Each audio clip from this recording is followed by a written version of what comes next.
Hello everyone, my name is Master Steve, and welcome back to some Age of Empires 2 Definitive Edition.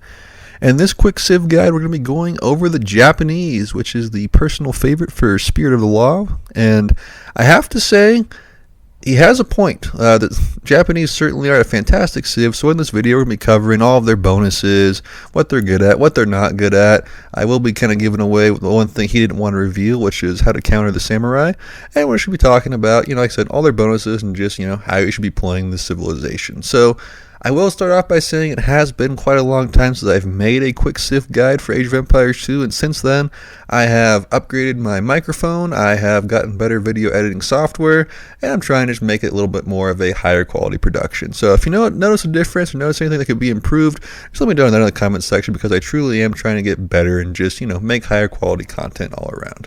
So without further ado, let's get into this civ and see what makes the Japanese so exciting to play. Is it their technology? Is it just a particular unit? What truly makes them so special?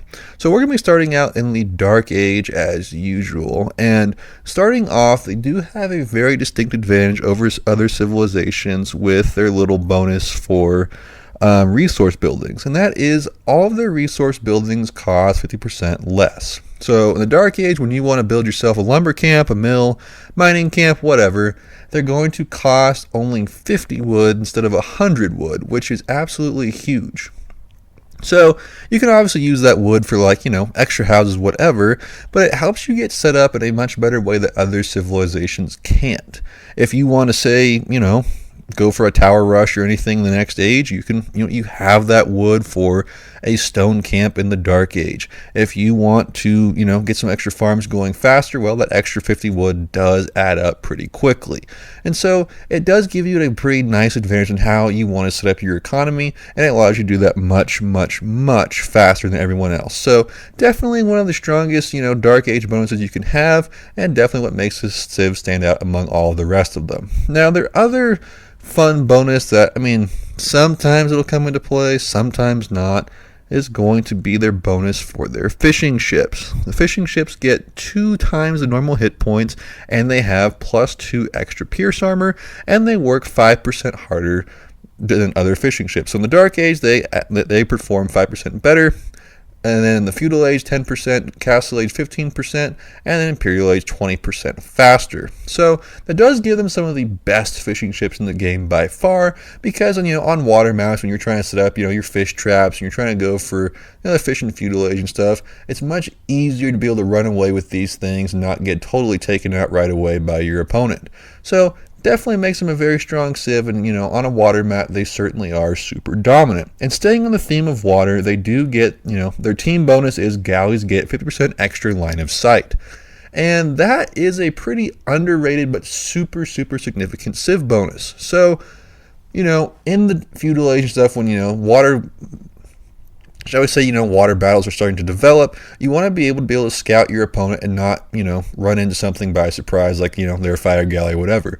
And so their bonus for having extra line of sights on their galley is going to make it a lot easier to spot your opponent fishing. You're not going to be running by them as much, not going to be able to escape you, and it truly makes it to where you will have a more dominant presence on water and be able to kick them off their fish very early. So right off the bat, it sounds like they are just a good civ early on. You have the, you can build those extra resource buildings in Dark Age. You have the advantage on water in the Feudal Age, and it just seems like overall a pretty good civ. And now another bonus they do get starting in the Feudal Age is that their infantry attack 33% faster, which gives them a pretty distinct advantage in those early man-at-arms fights. So they are definitely an infantry civ because, their unique unit is the samurai, but they also seem to have a lot of flexibility in their tech tree. Now, they by no means have a perfect tech tree. They don't get paladin. Siege is kind of, it's there, but it's not a complete siege tech tree. You stop at capped ram. They don't have everything, they don't have hussar or anything, but everything is relatively open, and that's what makes them so unique. They don't really have a distinct path they have to follow. They are a civ where if you want to go archers, well, they do have pretty good arbalests, pretty good skirmishers. They do perform rather well. And if you want to go for, cavalry, I can't necessarily say they're the best cav civ, they're by no means anywhere close to a good cav civ in the late game, but their cavaliers do pretty significantly well against other opponents. So they are very, very versatile, and they can adapt to pretty much any situation you throw at them, and they do have a pretty good tech tree available to them at the monastery. Now, regarding their unique unit, the samurai, it is definitely one of the best unique units in the game, simply because they do get bonus damage against other unique units, which is super helpful. And you combine that extra bonus damage they get with that 33% extra attack speed, and they can shred through other unique units pretty well. I mean, they hold up. They do decent against war elephants in large groups. They do pretty well against cataphracts. I mean, there's not a unique unit they don't perform well against, per se. And so the question is, well, how do you counter these things? I'm sure we've all been in that one online match where, there's that one person that feels the need to really, spam samurais, and it's like they can actually be a pretty significant death ball early on. And so, well, how do you counter them? The simple answer to that is gunpowder. Civilizations like the Turks can handle the Japanese with ease without even trying. So hand cannoneers, organ guns, janissaries, anything that's gunpowder can shred through samurai relatively easily. Now, if your civilization does not have access to gunpowder, your best backup is going to be scorpions. Scorpions can do pretty well against mass samurais, and they deal with them relatively quickly. So keep that in mind. Although you'll be spending a lot more gold on scorpions than you would to say if you were a gunpowder civ like the Turks or Bulgarians or anything like that. So just kind of keep that in mind. But they're definitely a force to be reckoned with if you throw other infantry at them, because they will totally shred infantry.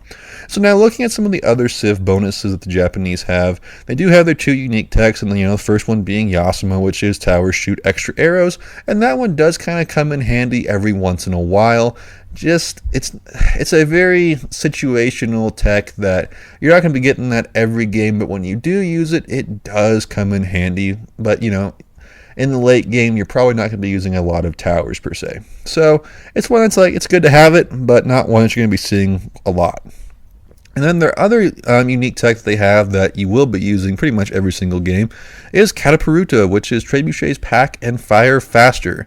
And this one is super, super underrated, because we've all been in that situation where, you lose a trebuchet because it was taking too long to pack up and got overrun by cavalry. And Cataparuta does speed them up, not too drastically, but enough to where, in those scenarios where if you need to run, you're probably going to be able to save a treb more often than not, and it's just super, super handy, and it comes in, it will help you out in the Imperial Age. So then their last bonus I want to talk about is they do have a bonus for cav archers, which is +2 attack versus archers. Now, cav archers are not exactly what I would call a very strong unit overall, unless you're playing as like the Huns or something. If you're going to go cav archers, you need to be a civ that has a lot stronger cav archers than Japanese do. You need to have more unique techs than just one. So, I mean, you're not going to be seeing a lot of Japanese players going for cav archers, but, they can be a viable option sometimes. So, overall, the civilization could be described as just a beautiful, flexible situation. I would call them B tier at best. They can just pretty much adapt to anything whenever they feel like it, and if you can get some samurai masked up, they definitely perform super, super well. They are by no means the best civ in the game. I'm probably offended Spirit of the Law with that statement, but that's totally okay. And they do have their ups and downs, but overall they are a pretty good civilization. My personal recommendation for you when you're playing them is make sure you take advantage of that early advantage with your cheaper lumber camps and mills and stuff. Set up your economy with a plan to start, and you'll be rewarded with those extra resources, and you should be able to get off to a pretty dominant start in feudal age and stuff like that. So like I said, overall super strong civilization, one that definitely a force to be reckoned with, but by no means a civilization that is absolutely top tier and, going to be dominating all the time. You need to be on the lookout for gunpowder at all times, and if you know what you're doing, you can have quite a lot of good games with this Civ. So that covers it for the Japanese. Let me know down in the comments section if you thought the video quality was better, if there's anything that can be improved upon, and if you guys enjoyed the video. And if you did, make sure to like and subscribe, and please stick around for more. I'll be doing some more Age of Empires 2, just more content in general, so stick around, and I'll see you guys in the next one.